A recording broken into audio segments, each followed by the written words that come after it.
Hi, എല്ലാവർക്കും നമ്മുടെ വീഡിയോയിലേക്ക് സ്വാഗതം. കടമക്കുടി കാഴ്ചകൾ വീണ്ടും തുടരുകയാണ് കേട്ടോ. അപ്പോൾ നമുക്ക് ബാക്കി കൂടി കാണാം. ഇതൊരു ചെറിയ വീഡിയോയേ ഉള്ളൂ, എന്നാലും മുഴുവനും സ്കിപ്പ് ചെയ്യാണ്ട് കാണണേ.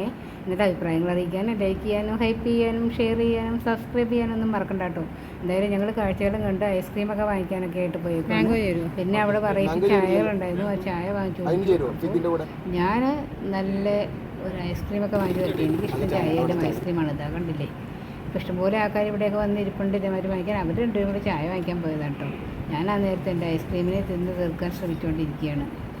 അങ്ങനെ നമ്മുടെ കടമക്കുടി കാഴ്ചകൾ കണ്ട് സന്ധ്യയാവാനായി ഇരുട്ടാനായി ഞങ്ങൾ നേരെ വീട്ടിലേക്ക് ഒരുപാട് കടകളുണ്ട്. അപ്പോൾ മടങ്ങുന്നതെന്ന് പറഞ്ഞാൽ ജങ്കാറ് വഴിയാണ്. ജങ്കാറിൻ്റെ വീഡിയോ എടുക്കാൻ പറ്റിയിട്ടുണ്ട്, പക്ഷേ ഇരുട്ടിലായതുകൊണ്ട്.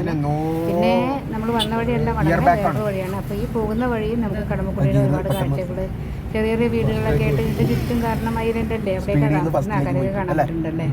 അപ്പം വീടുകൾ, വലിയ വീടുകൾ അത്ര വലുതൊന്നും കണ്ടില്ല ഞാൻ. ഇനി ഇവിടുന്ന് അങ്ങോട്ടും ഇങ്ങോട്ടും നീങ്ങിയിട്ടൊക്കെ നമുക്ക് ആൾക്കാരുണ്ടോ എന്നുള്ളത് അറിയില്ല.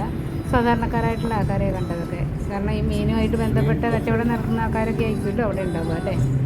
എന്തായാലും 2 വഞ്ചി കൂട്ടിക്കെട്ടിയിട്ടുള്ള ഒരു ജങ്കാറായിരുന്നു. കയറാൻ തന്നെ എങ്ങനെയാ ഇത് കയറ്റുക കാറെന്ന് പറഞ്ഞു. ചേട്ടൻ കയറ്റി കേട്ടാ പേടിക്കണ്ടെന്നൊക്കെ അവരിങ്ങനെ പറയണ്ടായിരുന്നു. അതുകൊണ്ട് ആ ധൈര്യത്തിൽ അങ്ങോട്ട് കയറി 5 മിനിറ്റിന്റെ ദൂരം പോലും ഇപ്പം നേരെ എറണാകുളത്തേക്ക് വന്നു. നമ്മൾ നേരെ വിട്ടു. എറണാകുളത്ത് ഇറങ്ങി എത്തി നേരെ സിലോൺ ബേക്കേഴ്സിലൊക്കെ പോയി ഫുഡൊക്കെ അടിച്ചിട്ടാണ് തിരിച്ച് പോയത് കേട്ടോ. അപ്പോൾ ആ ഫുഡ് കൂടി കാണിക്കാം. പിന്നെ ഇതാ പോകുന്ന വഴിക്ക് കടമക്കുടിയുടെ ഇങ്ങനെ ആ ചെമ്മീൻകെട്ട് 25 ഏക്കറാണല്ലോ ഉള്ളത്. അപ്പോൾ ഓരോ സൈഡിൽ നിന്ന് നോക്കിയാലും ഇത് തന്നെ കാണാനുള്ളൂ. നമുക്ക് പോകുന്ന റോഡ് സൈഡിലും എല്ലാം ഇത് തന്നെയുള്ളത്. അങ്ങനെ ആ കാഴ്ചകളെല്ലാം കണ്ട് നമുക്ക് പോകാം. ഇവിടെ കൂട്ടിരുന്ന് മീൻ പിടിക്കാനൊക്കെ ഉണ്ടായിരുന്നു തന്നെ കേട്ടോ. അപ്പോൾ എന്തായാലും നമുക്ക് തുടർന്ന് കണ്ടാലോ.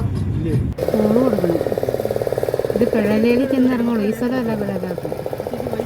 ഇവിടുന്ന് കടമക്കുടിയിലെ എൻഡാണിത്. ഇവിടുന്ന് കണ്ടെയ്നറിലുള്ള ജങ്കാറിന് പോയിട്ട് പിഴലേലാണ്. ഇത് ജങ്കാറിൻ്റെ വീഡിയോ ഒക്കെ എടുക്കണമെങ്കിൽ നല്ല ഇരുട്ടായിരുന്നു. അതിൻ്റെ ഉള്ളിലും വെളിച്ചമൊന്നുമില്ല. പിന്നെ കടലിലൂടെ അങ്ങനെ അപ്പോഴത്തേക്ക് പോകുമല്ലേ ഇതിൽ കിടന്ന്. അപ്പം പുറത്തുള്ള നീങ്ങല്ലേ, വണ്ടി ജങ്കാറ് നീങ്ങി തുടങ്ങി ഫ്രണ്ടിലേക്ക് നീങ്ങിക്കോ.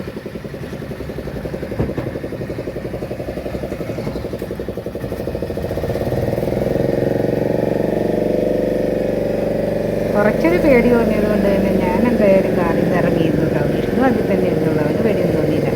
എനിക്കെന്തോ പേടി തോന്നി. കാര്യം ചാടിയാലും നീന്താനൊന്നും അറിയില്ല, എന്നാലും ഒരു ധൈര്യം. അതിന് വേണ്ടിയിട്ട് നേരെ താഴേക്ക് ജങ്കാറിലേക്ക് ഇറങ്ങിയിരുന്നു കാറിൻ്റെ ഉള്ളിൽ.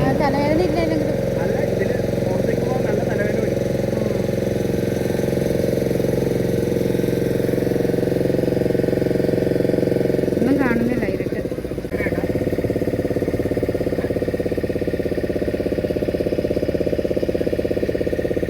എടുത്തോ, നമ്മൾ അവർ പിടിച്ചിട്ടുണ്ട്. ഇത്രേ ഉള്ളൂ, എടുത്തു പോട്ടെ. ഓ സമാധാനായി. 5 മിനിറ്റ് എടുത്തില്ലല്ലോ. 2 പാലം വെച്ചിട്ടുണ്ട്. 80 രൂപ. 50 രൂപ ലൈറ്റ്. റിസ്ക് ആണ്. 5 മിനിറ്റെങ്കിൽ 5 മിനിറ്റ്. കാരണം വഞ്ചിയിൽ കെട്ടിയതാണ് ഇത് ജങ്കാറ്. മറ്റേ ജങ്കാറ് പോലെയല്ല. എനിക്ക് ശരിക്കും പേടിയായിരുന്നു. കണ്ടെയ്നർ റോട്ടിലേക്ക് ഇനി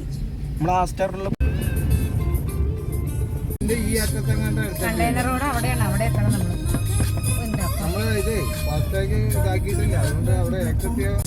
അടിമുട്ടേ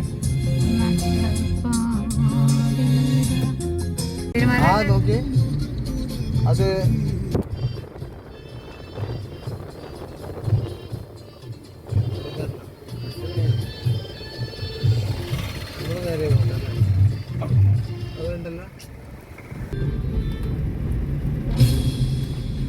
ഇത് ഏത് പാലാണ്? ഇല്ല, അതൊന്നും ആയിട്ടില്ല. കണ്ടെയ്നറായ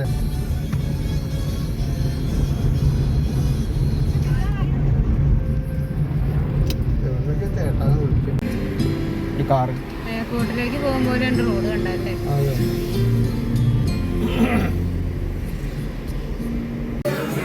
എന്ത് സൂപ്പ് ഇത്? അങ്ങനെ കുറേ നാളുകൾക്ക് ശേഷം സിലോൺ ബേക്കേഴ്സിൽ വീണ്ടും കയറി ഫ്രൈഡ് റൈസും ചില്ലി ചിക്കനും പിന്നെ നൂഡിൽസും അതേപോലെ തന്നെ ഹോട്ട് ആൻഡ് സോർ സൂപ്പും വാങ്ങിച്ചു. അടിപൊളിയായിരുന്നു കേട്ടോ. റേറ്റ് വലിയ കുഴപ്പമൊന്നുമില്ല കേട്ടോ. എന്തായാലും ഞങ്ങൾ ഫുഡെല്ലാം കഴിച്ചു. ഇന്നത്തെ യാത്ര ഇവിടെ അവസാനിപ്പിച്ചു. Bye bye.